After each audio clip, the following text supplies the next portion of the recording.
Et puis, on est très près de ce que vous venez d'annoncer en titre, c'est-à-dire le Hamas, c'est pratiquement fini. C'est pratiquement fini pour une raison assez simple à laquelle peu de gens ont pensé. Mais ça fait déjà plusieurs mois que le Hamas ne reçoit plus d'argent du Qatar et de l'Iran. Le Qatar parce qu'il est sous la loupe des autres États du Golfe, l'Iran parce qu'il a plus d'argent.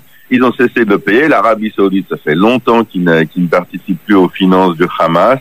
Et le Hamas, Alex, ne peut plus payer ses miliciens. Et les miliciens qui sont plus payés, eh bien, leur idéologie a des limites. Et ils ont repris les armes pour eux-mêmes, si on peut se permettre l'expression. Et ils n'écoutent plus, ils ne répondent plus aux ordres du Hamas central.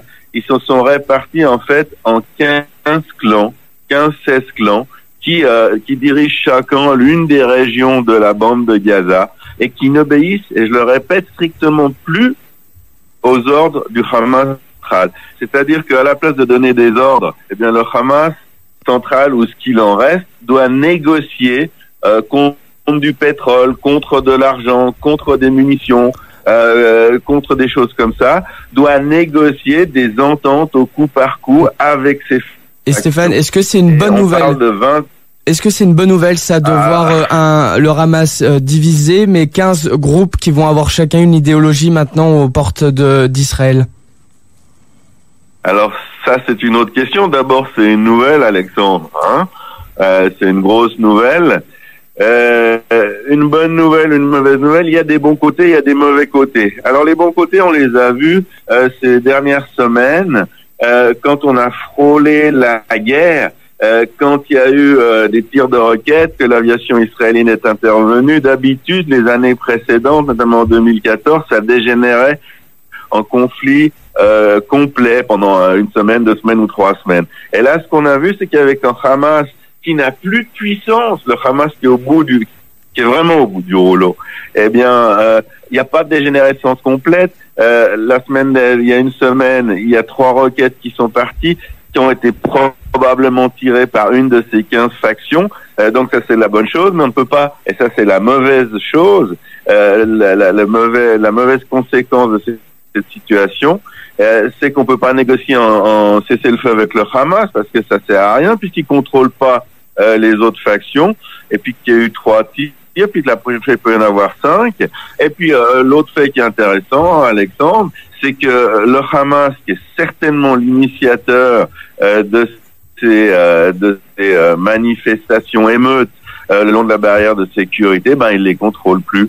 Et il les contrôle plus, ce qui fait que d'autres groupes lancent ses cerfs-volants et ses ballons incendiaires, et qu'Israël n'a plus d'interlocuteurs. Alors c'est assez grave.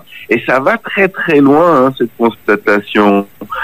Par exemple, le gouvernement égyptien, qui est très inquiet de la situation, a plusieurs fois demandé au Hamas de venir au Caire à négocier, a entendu des détails par rapport à cette évolution. Et puis ce qu'on a appris à la MENA, plus précisément ce que Samuel Soudi, c'est que chaque fois, au même endroit, dans le même hôtel où se déroulaient ces discussions entre le gouvernement égyptien et le Hamas, de manière très prenante, il y avait un haut fonctionnaire israélien. Alors je ne sais pas s'il participait directement aux discussions, ce qui m'étonnerait, mais en tout cas, il était informé par les Égyptiens. On lui demandait ce qu'il en pensait, et il est probable qu'Israël, en tout cas dans la vue du gouvernement actuel, n'ait pas intérêt du tout en l'effondrement total du Hamas, et il y a peut-être même des idées conjointes entre les Égyptiens et le gouvernement israélien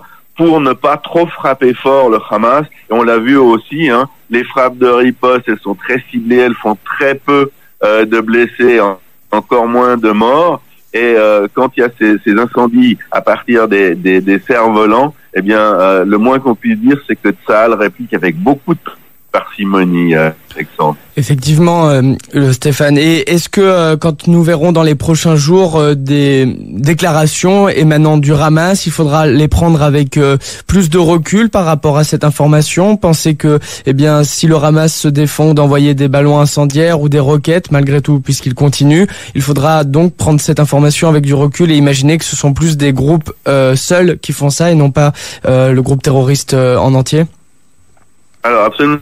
Il n'y a plus de groupes terroristes. Sur les 25 000 miliciens, on peut compter qu'il y a 1500 miliciens qui répondent au tronc principal traditionnel du Hamas. Et donc, effectivement, vous avez totalement raison. Faut prendre les nouvelles qui proviennent du groupe central du Hamas. Mais on a noté une autre chose. Sami El-Soudi, à nouveau, a noté une autre chose. C'est qu'on n'entend plus Ismaël Haniyeh et Khaled Mashal. On les entend plus du tout. C'est ce que j'allais vous demander. Est-ce que ce schisme entre guillemets au cœur du Hamas s'opère aussi à la tête de celui-ci, ou c'est que les miliciens? Alors partout, à la tête aussi, parce que des dirigeants qui n'ont plus l'autorité pour donner des ordres dans une organisation terroriste comme le Hamas, ils perdent très très rapide toute forme de respect de la part des hommes, de la part de la population. Donc, mais c'est des faits. Il y a plus aucun communiqué d'Haniyeh et de Mashal. Il y a d'autres petits chefs qui s'expriment. Souvent, c'est pas suivi des faits. On est vraiment dans la phase finale de l'existence du Hamas. On ne sait pas exactement ce qui va se passer plus tard, c'est-à-dire qu'on va vers une sorte d'anarchie. Et puis ce qu'il faut comprendre, c'est que c'est pas une question d'idéologie, à part un ou deux de ces 15 qui sont encore plus salafistes, encore plus extrémistes que le Hamas, mais c'est une question de pouvoir racketter les rares commerçants qui font encore des bonnes affaires dans ces régions, ce qu'ils appellent de manière assez intéressante l'impôt, prélever l'impôt. C'est racketter tout simplement les commerçants, c'est faire payer des droits de passage, c'est faire payer des droits de filmage et d'interview pour les journalistes. Alors ça, c'est aussi cocasse, épique et intéressant, Alex. C'est-à-dire que on n'est pas les seuls à le savoir. Sami El-Soudi n'est pas le seul.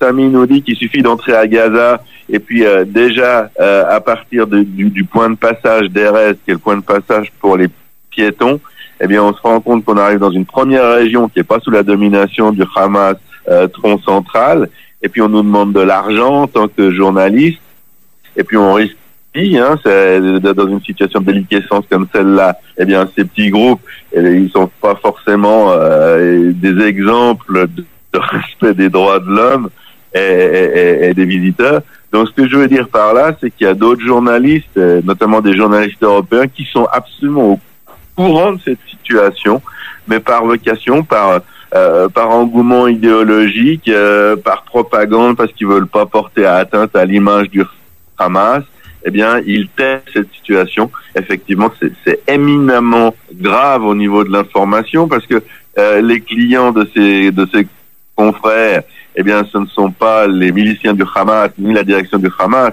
mais c'est les gens qui les écoutent, c'est les gens qui les lisent, et ils font les mauvais choix, la mauvaise préférence. Donc, c'est aussi à ce niveau que les révélations de Sami El-Soudi, et on est sur Radio Judaïka, c'est vraiment la première fois qu'un média en parle, et c'est vraiment le lancement, en fait, de l'enquête de Sami, qui, je vous l'assure, Alex, fera vraiment beaucoup. Pardon Stéphane, vous pouvez répéter ce que vous disiez? L'enquête sera beaucoup plus? L'enquête de Sami El-Soudi sera beaucoup plus détaillée, bien évidemment, que ce qu'on peut dire en 10 minutes à la radio ou en 15 minutes.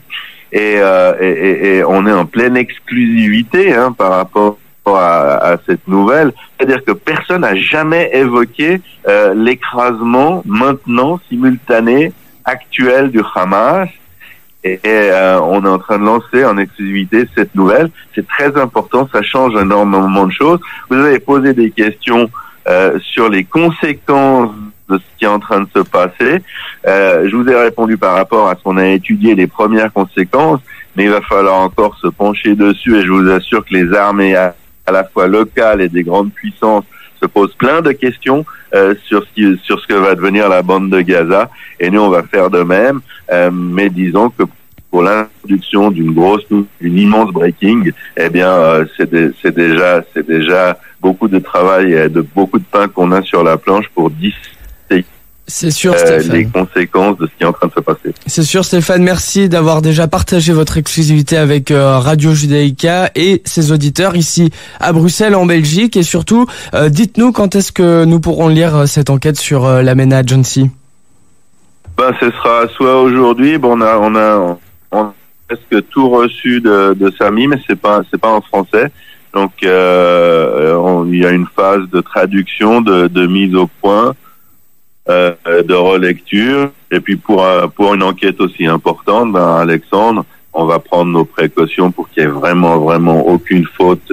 On le fait d'habitude, mais c'est encore plus serré comme un travail de relecture, et soit aujourd'hui, soit demain, eh bien les auditeurs de Radio Judaïka, comme les autres lecteurs de la MENA, eh bien, pourront prendre connaissance du rapport en entier. C'est super, Stéphane. On vous fait confiance pour être d'une minutie exacte. Merci encore pour le partage de cette exclusivité. Bon boulot sur la fin de cette enquête et à très bientôt, Stéphane.